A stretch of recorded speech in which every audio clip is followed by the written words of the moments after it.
नमस्कार दोस्तों, स्वागत है आपका मेरे यूट्यूब चैनल फार्मेसी स्टडी में। ठीक है दोस्तों, तो हम आज बात करते हैं फार्मास्यूटिक्स फर्स्ट के जो मल्टीपल चॉइस टाइप क्वेश्चन है उनके क्वेश्चन और आंसर के बारे में। ठीक है दोस्तों, तो इसी सीरीज में जो पहला क्वेश्चन है वो है आपका ethylene dioxide kill the microbes due to, यानी जो इथाइलिन डाइऑक्साइड होता है वो माइक्रोब्स को किसके कारण जो होता है दोस्तों वो मारता है। ठीक है, तो जो मिथाइलिन डाइऑक्साइड तो दोस्तों वो क्या करता है, एल्काइलेशन कर देता है ऑफ इसेंशियल मॉलिक्यूल्स। ठीक है, जो भी माइक्रोब्स होते हैं, ठीक है, उनके जो इसेंशियल मॉलिक्यूल्स होते हैं उनका एल्काइलेशन कर देता है इथाइलिन ऑक्साइड दोस्तों। उसी तरह अगला क्वेश्चन है the rapid method of installation in emergencies is, यानी इमरजेंसी के दौरान जो इंस्टॉलेशन की जो रैपिड मेथड होती है दोस्तों वो कौन सी है, वो है दोस्तों आपका रेडिएशन। उसी तरह अगला क्वेश्चन है temperature used for installation of vaccine is, यानी वैक्सीन के इंस्टॉलेशन के लिए हमें कितने डिग्री सेंटीग्रेड तक टेम्परेचर रखना पड़ता है दोस्तों, तो हमें 55 से 60 डिग्री सेंटीग्रेड टेम्परेचर क्या होता है रखना पड़ता है अगर हमें इंस्टॉलेशन करना है आपका वैक्सीन का। उसी तरह अगला क्वेश्चन है दोस्तों कि जो डिस्पोजेबल प्लास्टिक सिरिंज होते हैं आर स्टलाइज बाई, ठीक है, वो किसके द्वारा स्टलाइज किए जाते हैं, वो किए जाते हैं दोस्तों आपका गैसियस स्टरलाइजेशन द्वारा। उसी तरह अगला क्वेश्चन है कि जो थर्मोलेबल एक्वस सॉल्यूशन होते हैं वो किसके द्वारा स्टलाइज किए जाते हैं दोस्तों, वो किए जाते हैं आपके फिल्ट्रेशन स्टलाइजेशन द्वारा।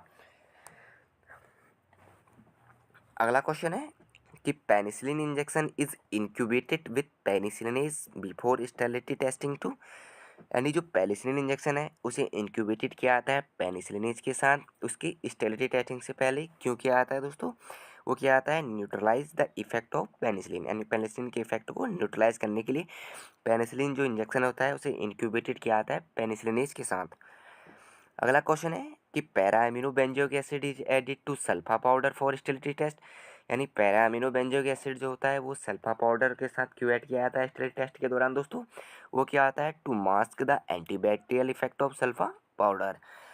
अगला क्वेश्चन है दोस्तों ड्रॉपलेट इन्फेक्शन, ठीक है दोस्तों, ये इंजेक्शन गलत टाइप हो गया है, तो यहाँ देखना है हमको ड्रॉपलेट इन्फेक्शन अकर थ्रू, यानी जो ड्रॉपलेट इन्फेक्शन होता है वो किसके द्वारा अकर होता है दोस्तों, वो होता है सींजिंग और कफिंग के कारण। ठीक है, यानी खांसने और जुकाम से जो होता है आपका जो ड्रॉपलेट इंजेक्शन होता है वो इन्फेक्शन होता है वो होता है। उसी तरह अगला क्वेश्चन है कि विरुलेंस इज ए, विरुलेंस क्या है दोस्तों, वो है आपका capacity of micro organism to harm the host, यानी कोई भी जो माइक्रो ऑर्गेनिज्म होता है वो होस्ट को किस कैपेसिटी तक क्या करता है हार्म कर सकता है, उसे बोलते हैं दोस्तों आपका विरुलेंस। उसी तरह अगला क्वेश्चन है कि which type of immunity is developed and lost slowly, यानी किस प्रकार की इम्यूनिटी जो है वो इनमें से डेवलप्ड एंड लॉस्ट होती है आपकी धीरे धीरे दोस्तों। तो जो एक्टिव इम्यूनिटी होती है दोस्तों वो धीरे धीरे ही डेवलप्ड होती है और धीरे धीरे क्या होती है आपकी लॉस्ट होती है।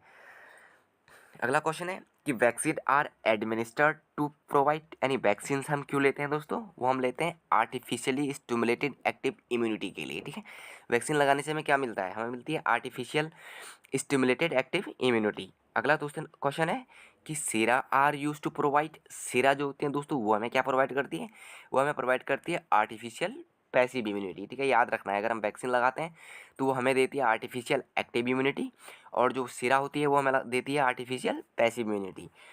उसी तरह अगला क्वेश्चन है कि जो टॉक्साइड्स होते हैं वो क्या होते हैं, तो टॉक्साइड जो होते हैं दोस्तों वो होते हैं टॉक्सिन्स, ठीक है, जिनको ट्रीटेड किया जाता है विथ फॉर्मल्डिहाइड के साथ। अगला क्वेश्चन है कि which of the following vaccine contain killed bacteria suspension, यानी इनमें से वो कौन सी वैक्सीन है जिसमें किल्ड बैक्टीरिया सस्पेंशन है जो पाया जाता है, यानी जिसमें किल्ड बैक्टीरिया पाया जाता है, तो दोस्तों वह है आपका पर्ट्यूसिस में। जबकि बीसीजी जो होता है वो लाइव वैक्सीन होता है, स्मॉल पॉक्स का भी लाइव वैक्सीन होता है और ट्यूबरक्लोसिस का भी लाइव वैक्सीन होता है। अगला क्वेश्चन है कि BCG vaccine is use to provide immunity against, जो बीसीजी वैक्सीन होती है बेसिलस कालमेटग्यूरिन, वो किसके लिए लगाई जाती है दोस्तों, वो लगाई जाती है ट्यूबरक्लोसिस यानी टीबी में। अगला क्वेश्चन है कि बीसीजी वैक्सीन कंटेन, जो बीसीजी वैक्सीन होती है वो क्या कंटेन करती है दोस्तों, वो आपकी लाइव बैक्टीरियल सस्पेंशन होता है। ठीक है, अगर आपको इसके बारे में ब्रीफली अगर आप और जानना चाहते हैं बेहतर तरीके से तो आप मेरे जो पिछले की वीडियो हैं वो इस चैप्टर के बारे में मैंने अच्छी तरह से आपको वहाँ पे एक्सप्लेन किया है, आप वो देख सकते हैं मेरे यूट्यूब चैनल पर जाके। ठीक है, कि बीसीजी वैक्सीन होती है वो कैसी वैक्सीन होती है, तो वो होती है दोस्तों आपकी लाइव वैक्सीन। और किसके लिए यूज होती है बीसीजी, ट्यूबरक्लोसिस के लिए। उसी तरह अगला है कि diphtheria antitoxin is prepared in the blood of, कि जो डिप्थीरिया का एंटीटॉक्सिन होता है वो किसके ब्लड से प्रिपेयर किया जाता है दोस्तों, तो वो क्या आता है आपके हॉर्स के ब्लड से। उसी तरह अगला है कि which of these vaccine contain living यानी लाइविंग और एट्यूनेटेड वायरस, इनमें से वो कौन सी वैक्सीन है जिसमें जिंदा और एट्यूनेटेड वायरस होता है दोस्तों, वो है आपका स्मॉल पॉक्स में। ठीक है, कैसा होता है वो लिविंग और एट्यूनेटेड वायरस होता है किसमें, स्मॉल पॉक्स में। उसी तरह अगला क्वेश्चन है कि small pox vaccine is prepared by using animal.